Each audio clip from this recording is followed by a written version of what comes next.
Good day, and welcome to Abundant Life. I'm here with Randy Kay. My name's David Baldwin. We're going to have a little fireside chat about Randy's experience that he actually died and interacted with God. Pretty amazing story. He's written a book about it called Dying to Meet Jesus, and it's a story that is worth telling. So Randy, give us the overview of what the experience was like for you. Yeah. David, I did not believe in near-death experiences until I had my own. I really have been involved in clinical work, leading a clinical team in neurology and cardiology, cardiovascular surgery, for much of my career. So I was scientifically based, fact-based, and oftentimes refuted those stories. What happened was I was crying out to God, if I was in a moment of feeling broken and frustrated with God, and I shouted out in my bedroom, God, if you're there, I need to see you. I need you to show up.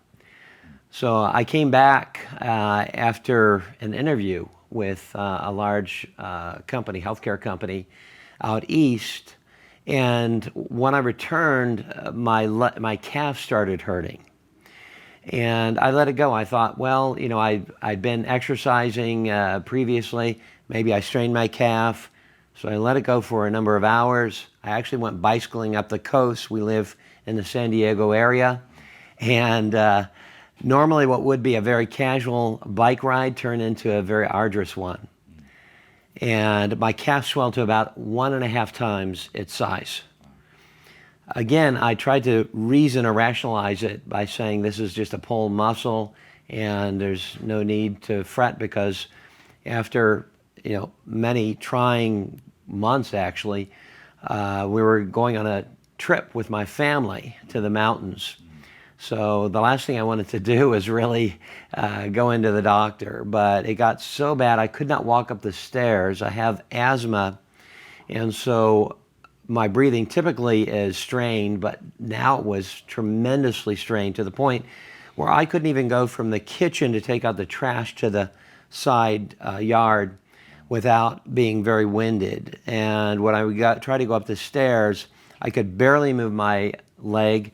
The calf was very heavy at this point, so I decided that I would go to the orthopedic doctor to just get an anti-inflammatory agent, some medications, maybe a painkiller, so that we could go on our trip. Yeah. So I went into the orthopedic doctor, and he said to me, okay, this doesn't look normal. By this time, it was almost twice the size of my left calf, which was normal. He said, press into your heel and tell me how that feels. And it was very painful. He said, press into the ball of your foot. And I pressed into the ball of my foot, and he said, is that painful? And I said, no, just my heel. And he said, then that's not the muscle, because in the ball of your feet, if you press in, that's the straining the muscle, but in the back, that's straining the deep vein. I was rushed to the ER, and then went through a series of tests, an ultrasound where they test for blood clots from the lower leg up, and throughout my entire right leg, there were blood clots, and several of them. Not just one blood clot, but there were 6 blood clots, which had traveled all the way up the leg. And what happens with blood clots and them traveling is that your arteries basically become larger, your veins become larger, I should say, as it travels up the leg. And eventually it goes into the lung, and it blocks the pulmonary artery, which is the main artery for breathing. That was what was causing me to feel very winded. And the CAT scan confirmed this is a D-dimer, which is an anticoagulant agent, was high. All the levels were very high. At that point, the doctor came in after all of the tests, and he said, you were a walking dead man when you came in here. And so at that point, I was just thinking, okay, I have 2 young children. I have a wife. We'd already gone through some trials. I needed to support them, and all of those questions that arise as a result of facing potentially an impending death, because the doctor also said there was a 27-year-old young lady, surfer, who came in the prior day, and she had died from this very thing called pulmonary embolism, which is a blockage, clotting the airway. It happens to be the third leading cause of death. And so the only thing that could be done was one of two things. To rush me to University of California, San Diego, where there was a specialist to crack the chest to remove the clots, because there were several of them. And the doctor felt if I was transported there, by the time I got there, I would be dead. So I was placed on heavy anticoagulants, that is blood thinners at that point, and it was just a wait and see game. The patient in next to me was transported during the course of this time, as we were waiting to see, if the body would start to reconcile these blood clots. And the patient next to me was corded out of the room, and I learned later that he probably had what was called MRSA, which is it's a bacteria, it's a antibiotic resistant bacteria, one of the most fatal at that time. The death rate on that alone was 20%. And so I had both of these things going on. Now I had what essentially amounted to a traffic jam throughout my body. The doctor came in and tried to pull from my arm some blood, and he said, well, this is strange. And he could not, because my blood had been coagulating throughout my body, he could not pull out or extract any blood to test it in the lab. Or finally he got a little bit out, but at that time I was in a crisis mode, to say the very least. So I felt like a floppy fish out of water eventually. I just started convulsing. And it was at that point that my heart went into arrhythmia and eventually stopped. At that point, when it stopped, I was in a period of darkness. There's about a 6-minute lapse between when the heart stops and the brain stops. The brain is dead. So take us into that, because there's a lot of people that would be very curious as to what that felt like, looked like. You just said it just went dark. It went dark, and normally the clinicians would rush in, code blue. Yeah. They're on it, right? But I was in the general floor because it was a waiting game at that point with the anticoagulant. So the nurse had stepped away. The monitor was alarming, that is flatlining, but there was not an immediate response. So the heart had stopped for about 30 minutes. The brain, typically clinical studies have shown, lasts for about 6 minutes thereafter. So the darkness was something that was immediate, which was kind of a sense of listlessness, of being in a space of I don't know what. And I saw in the distance something very strange, because as I was literally rising, and this light from above was cascading down and illuminating everything in my midst. And in the distance, I saw, in kind of like a faded rolling hills, I saw these kind of warring figures. They were bizarre. They were otherworldly looking. And I didn't know exactly what that was. So it created some degree of fear, but I just shouted out the name of Jesus Christ. I just blurted it out because I knew, and I knew Jesus at this time, even though I had been angry with him before I had this experience.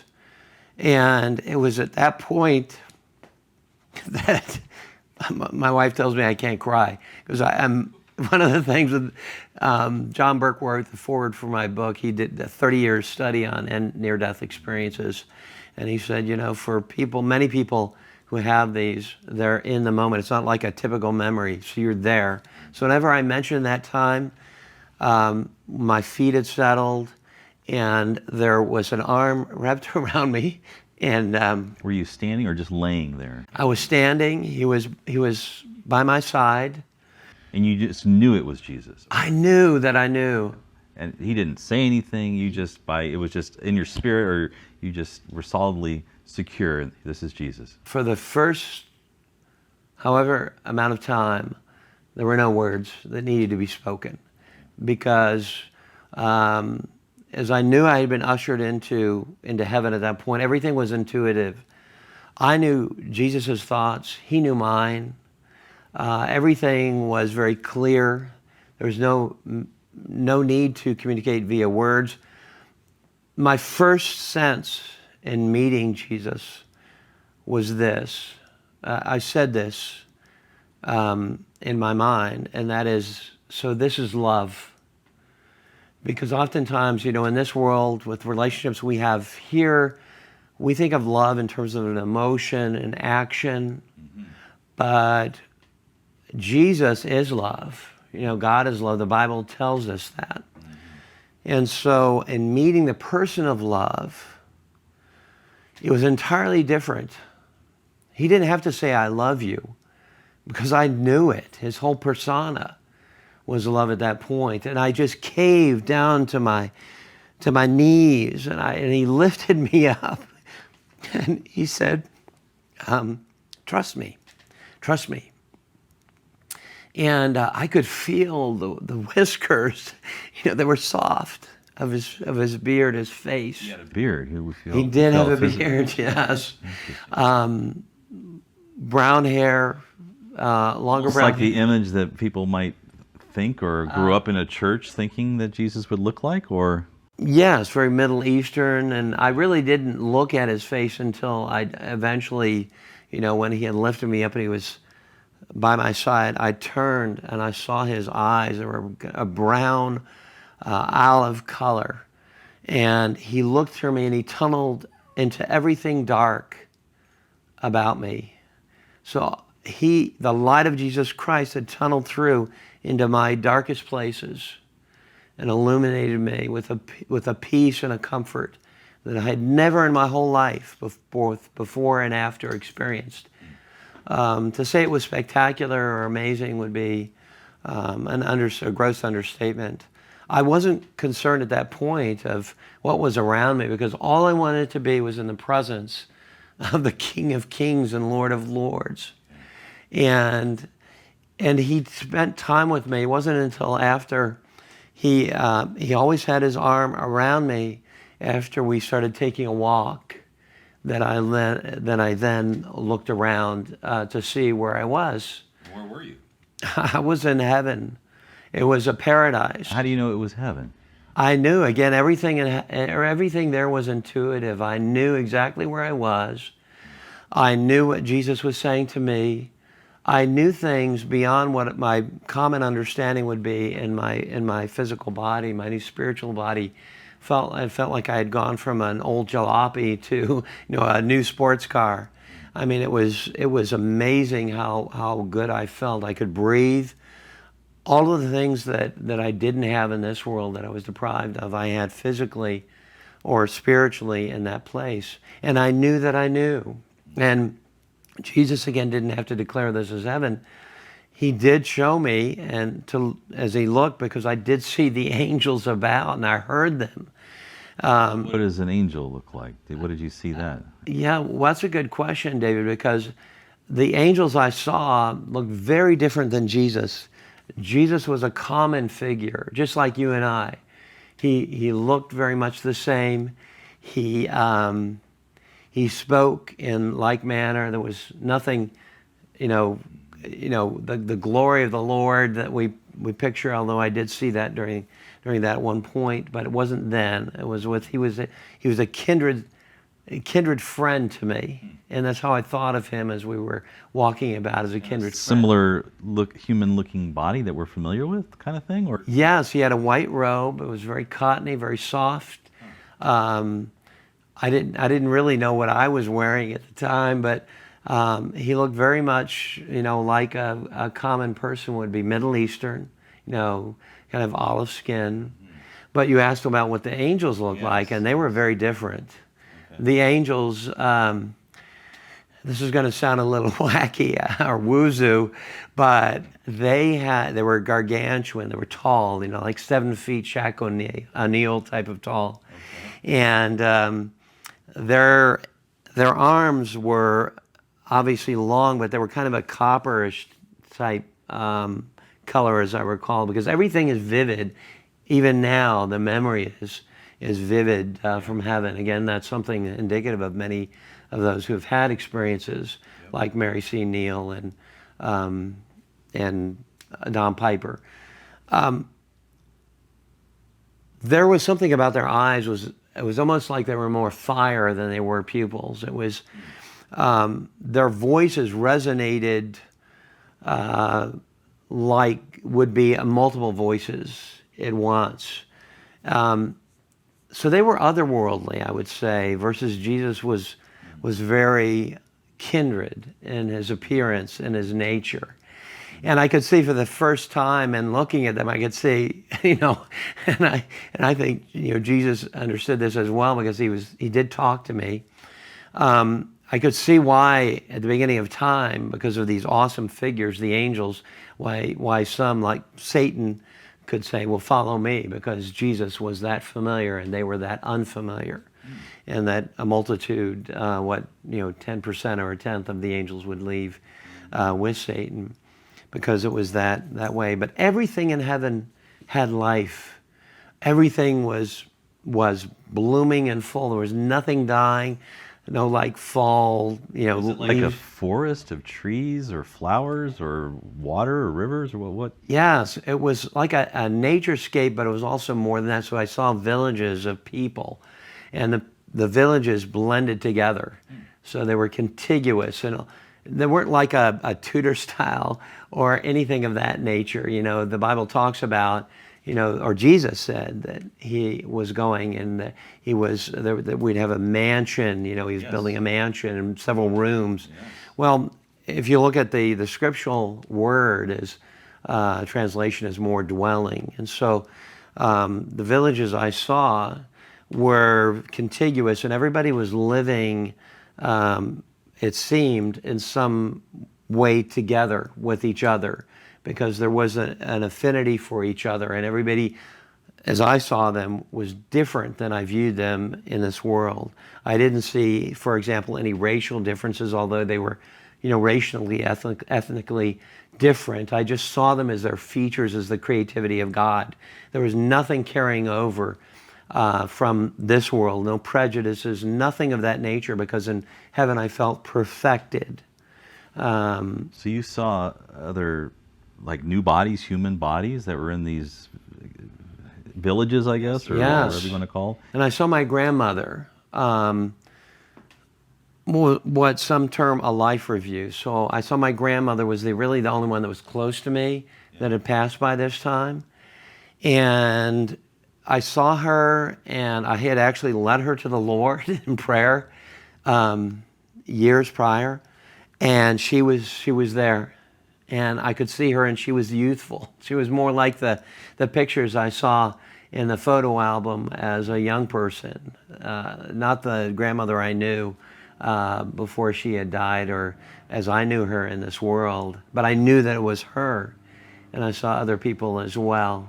Wow. Yeah, and then there was, one of the most striking things was the river was coming through, and there was just a river. I know the Bible talks about the river of life, and I didn't understand that conceptually, but nothing is metaphorical in heaven, by the way. Nothing is allegorical. Jesus used a lot of them to describe, the vine and so forth, that he used a lot of the analogies and such. That everything in heaven was literal in the sense that it was what it was. And the river of life was coming through. And so these beautiful vistas, flowers growing constantly. Yeah. So there was nothing dying in heaven. Everything, and the colors were more vibrant. I saw shades of colors and fragrances that were exponentially more varied than any I had seen. So in other words, you'd see reds of maybe hundreds of different shades of reds. It was like somebody had removed a veil, and then everything became so brilliant and so breathtaking. The river of life was something that seemed to feed throughout the naturescape that I was looking at. It was literal water? It was literal water, and it was rushing forward and it was feeding into everything about through the mountains, through the fields, everywhere that every place that I saw in my vision of heaven. And then I looked, and it appeared in some way, some fashion, because there aren't words in the English or any lexicon in all the languages to describe exactly what it is, because it is otherworldly. But it was as though the river was coming through from Jesus himself. That is, it was flowing from him and providing life to everything there. And then there was joy. The Bible talks about treasures in heaven, and I often wondered what treasures in heaven really were. Do we get a bigger mansion, bigger house? No, it's none of that, because it's more egalitarian than that. What I believe now, having come from that experience, is that the treasures in heaven really are closeness to God, and that those who are closest to God here in this life, they had a closeness with him. Those who are, let's say, a last minute conversion, if you will, Sure. in the On the cross with Jesus at the last moment, perhaps. yeah, they profess, and there is that lapse between the 6-minute lapse between the heart and the brain. So maybe God gives people that opportunity, and so their closeness may not be initially, at least, or as close as those who had really walked with him or drawn close to him. And that was the treasure. Treasure, the ethos of heaven is joy. And joy just permeates. There's no sadness. My tears are one of awe and one of joy, because in heaven joy is complete. And I saw children. I saw different stages of life. I saw cascading kind of linens folding down. It was kind of like a flowing and a flowing down. And I saw these people frolicking about, angels, children, adults, just in joy and abandonment. But there was something very unique about their kind of merriment, and that was that everything was intentional. There was nothing that was not intentional, because everything was directed by the Spirit of God. So I'm really intrigued, as you were seeing everybody there, what were they doing? We talk about in this world that we work, and our work is worship to God. And it's not drudgery, it's not a job, it's work that is abundant, which is kind of our goal, which is the challenge. So what did you see there that would help us to understand what was everybody doing? Were they just having that feast, and then there was no feast? Were they dancing? I don't know. What was going on? It wasn't boring, because a lot of people, I think, have a preconception that heaven is, and it's the clouds and it's all of that, which is not at all true. I mean, everyone had things to do and activities, and they were different activities because they were all orchestrated by God. So God orchestrated, and again, it was the Spirit of God, but also the presence of God was permeating all of heaven and speaking to people. So he was directing. Well, give me some of these activities. Were they just throwing football like that song? I mean, what were they doing? Yeah. So they were constructing things, but not construction as we would, let's say, a building. What they were doing is constructing that is God's intention for them. For example, one of the visions I had, or one of the sights I saw, was three people. There was a woman. She had long brown hair. There was a man with kinky black hair. There was another man with a goatee. Okay. And so they were holding hands. And I was there walking with Jesus, and they were to my right. But the woman was praying, and she was looking, and it seemed she was praying to the Lord, But she wasn't looking at Jesus who was next to me. It was as though Jesus was standing in the midst of them as they were holding hands. Again, there are no words, really. I don't know how the presence of the Lord really infuses itself through every person and every activity, but the woman was praying for somebody. And that somebody was, she said, "Thank you, Lord." So, and I documented all of this, by the way, during or after the hospital, so that it was journaled. Yeah. So, and I recorded these things.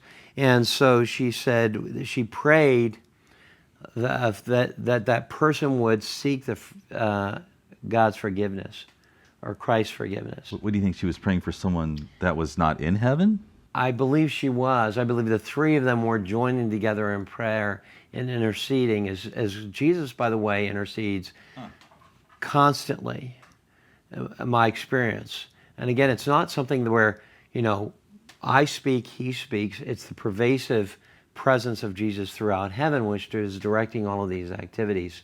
And as far as creating, and this is where it gets, again, a little woo-zoo, is that there are, how an artist would paint something and create it. That same level of creativity, or a builder would construct a building, are following the directions of Jesus Christ. So it was a manifestation of that through the actions and activity of the people doing it.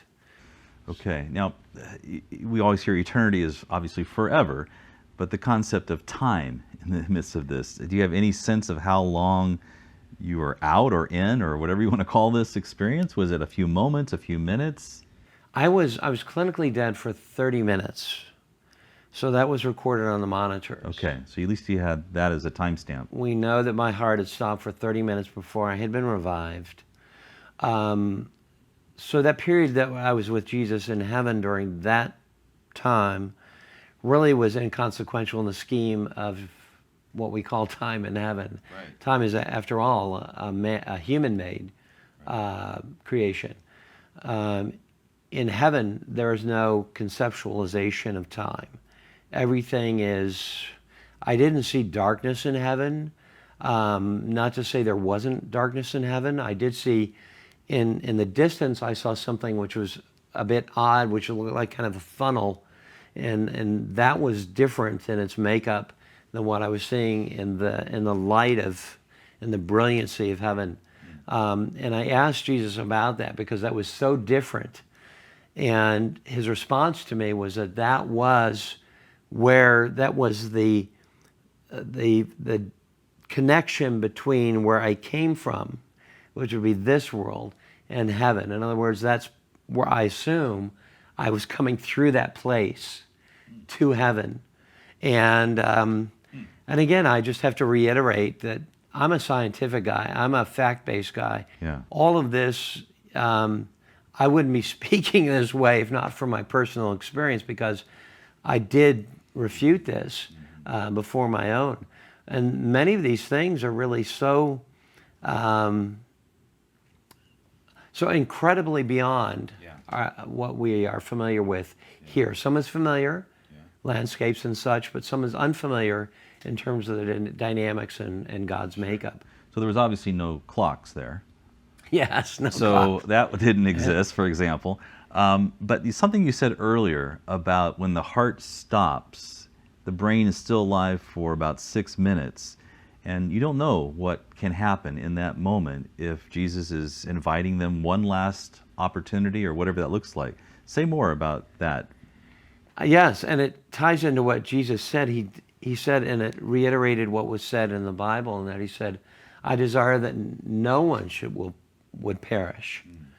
And I remember that very distinctly, because the only sadness I really realized in Jesus was his sadness in looking at those who did not know him in this world. And again, we were thinking simpatico. Not that I had the mind of God, I didn't, but I understood what he wanted me to know.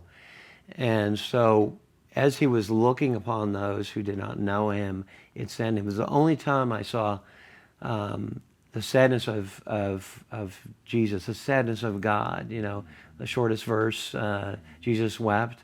I saw the feelings, the emotions of the Lord.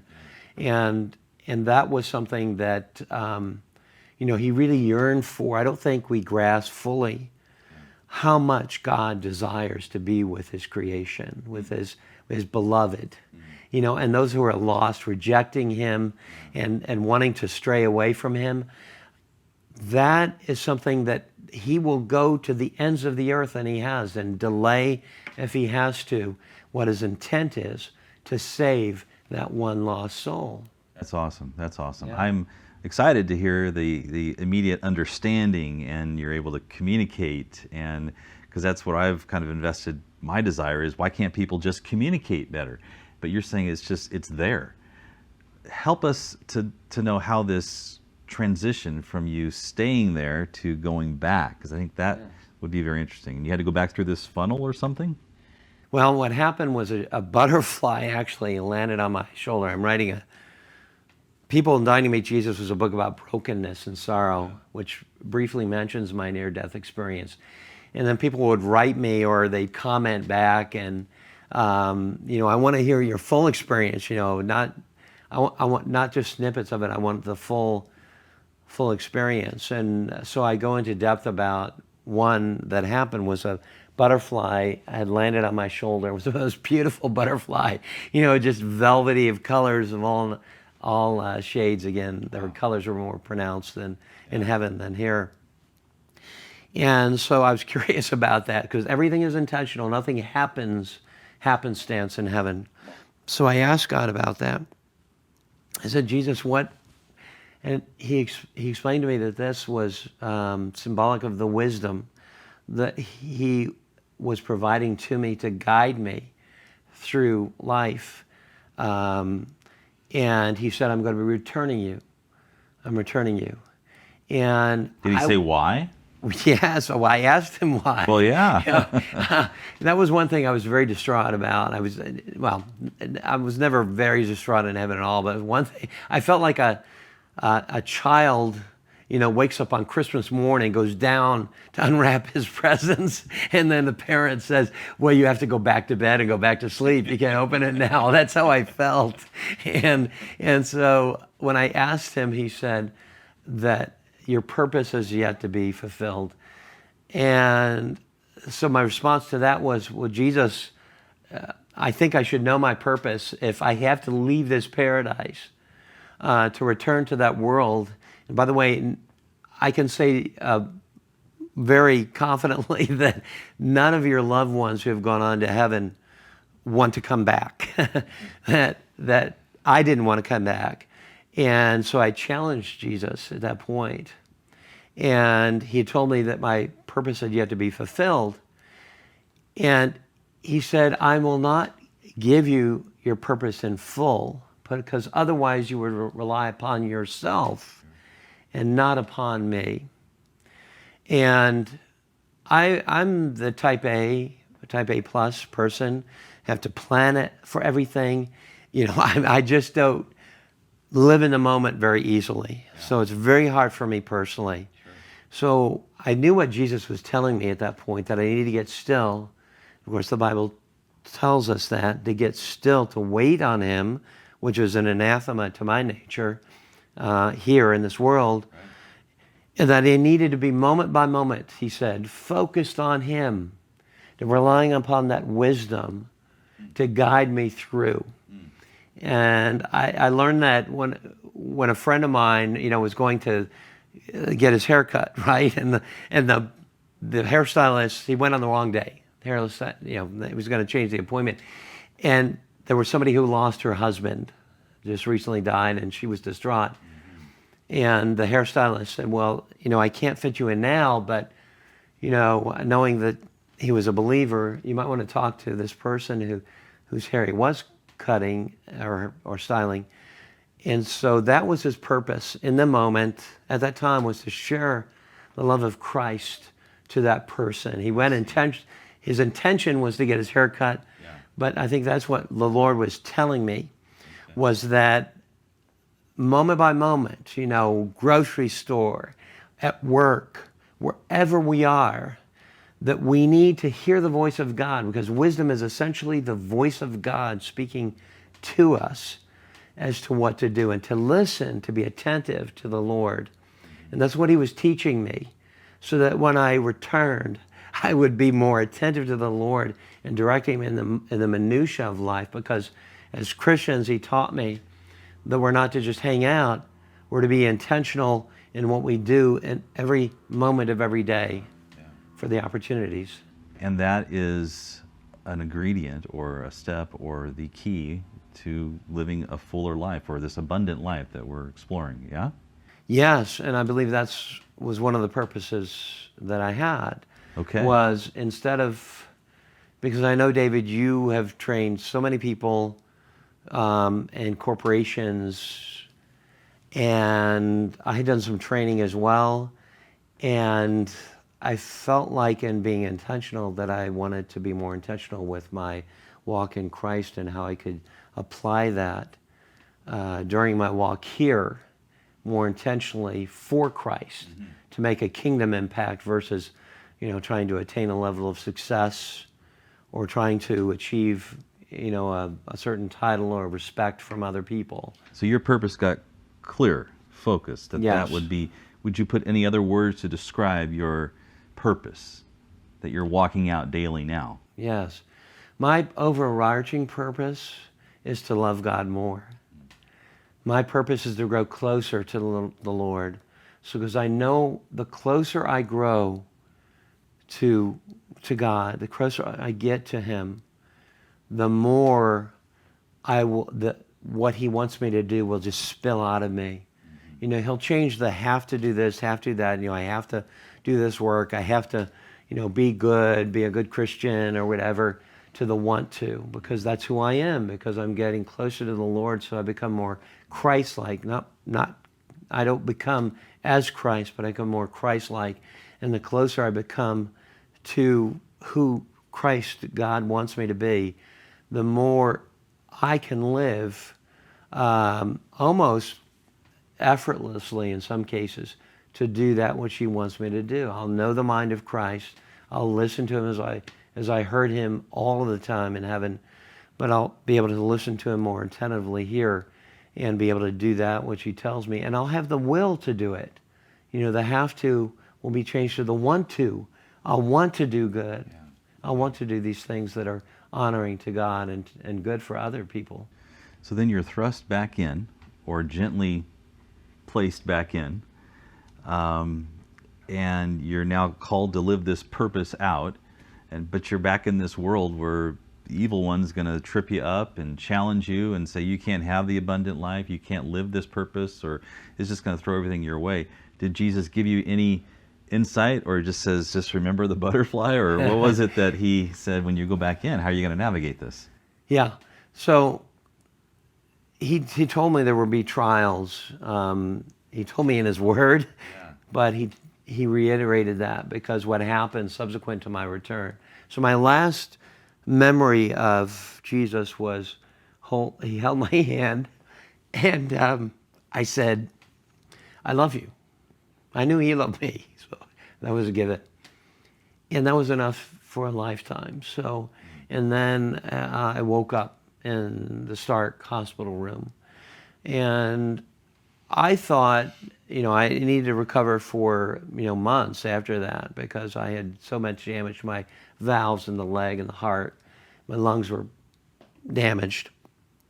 I thought, okay, now I'm enlightened, I'll just go out and do God's will. I'm a better person, for having met him face to face. What happened with some of my greatest trials, our daughter had many strokes.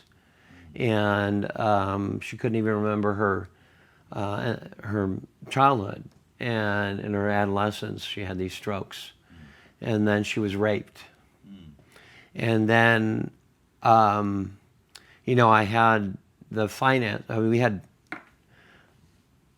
about $500,000 in bills because of my hospitalization, and I had all kinds of trials. Sure. And I, felt like I had my Job moment, and I felt like I deserved to have my post, Job moment, which was where he got threefold more. Yes, yeah. I had to come back. So I know it sounds crass, but at least God owed me that, right?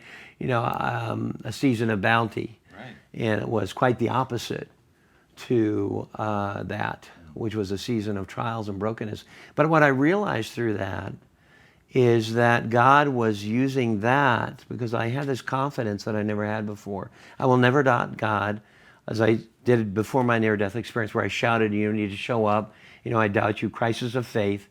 I'm confident. I'd be stupid not to be confident in my Lord that He is who He is, and that heaven is for real, and all of those good things that now I know in my heart of hearts. But I had that confidence that He was always with me to carry me through. So I was more able to carry through that brokenness, the hardships that came my way post being in heaven, that maybe otherwise it would have been too devastating for me. So He knew that, and He equipped me to do that. And so my mission, really purpose to a large extent, is helping people to overcome suffering, helping them to overcome brokenness so that they can live the abundant life. So how are you living the abundant life through that strategy or that calling or that direction? Yes. My abundant life definition of it is very different than what it was previous. My definition of the abundant life really is in being filled with the Spirit of God, Jesus Christ, so that regardless of the circumstances, good or bad, that the stability of being filled with God's Spirit is the holding force to being able to overcome obstacles and trials. Because there are really only two ways I learned that one can go in living the abundant life. Say more. One way is, when trials hit, is to run away. Blame God like I did prior to my NDE. Near-death experience. Near-death experience, right? To run away from God, blame God, just seek out other things, besides God. And that causes a lack of abundance. The other better way and the only way to live an abundant life is to run closer to God. That is, to dig in, seek His face. Be honest. God, I don't know why you put me through this. I don't know why I have to go through this trial. And if you have to shout out to Him, I feel abandoned. I don't even know if you're there. Be honest, transparent with God, because He knows our heart. And then, but we're seeking. He knows that we're earnestly seeking Him. He knew that, and He did show up. He showed up. I had to die for Him to show up. But earnestly seek after the face of God, so that we don't have to die physically.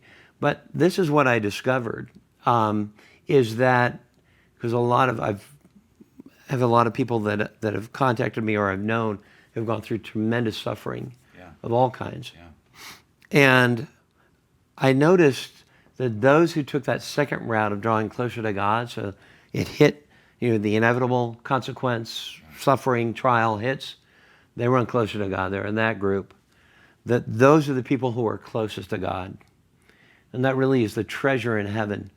So their loss in this world is rewarded in heaven by closeness in intimacy with God, that it will make it all worth it. Nothing is lost. Nothing is lost. It will all be redeemed. And that is a guarantee from the Lord that I learned not in His Word, and I learned it being with Him. That nothing is lost. Everything will be redeemed. He redeemed our lives on the cross for those who receive that. And He redeems us. Everything, Romans 8:28, all things work for good to those that belong to Him and are called according to His purpose. And His purpose is established. It's in our DNA, spiritual DNA. It's really discovering that. And the way that we discover it is to grow closer to God, to hear the voice of God's Spirit to direct our steps. And that those people who have suffered the most, then their reward, the redemption is not just on this earth, as it isn't for me, because I'm able to help people, be able to love them more sincerely, because I feel their pain, but also I know that when I go back, oh, phew, it's going to be beyond words. That's the abundance. Thank you. That's awesome, Randy. I'd love to talk to you more, and we will.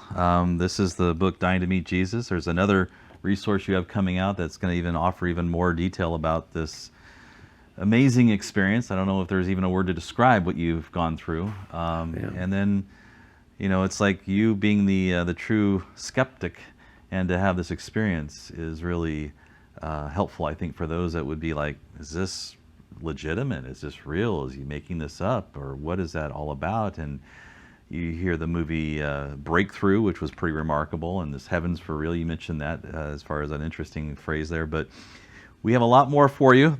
This book came out in 2020, just prior to the pandemic. So interesting timing there. But this was a video podcast for Abundant Life on the story that Randy shared. And I'll never forget it. So thank you very much for sharing with me and with our audience. Thank you, David. You're welcome. Thank you.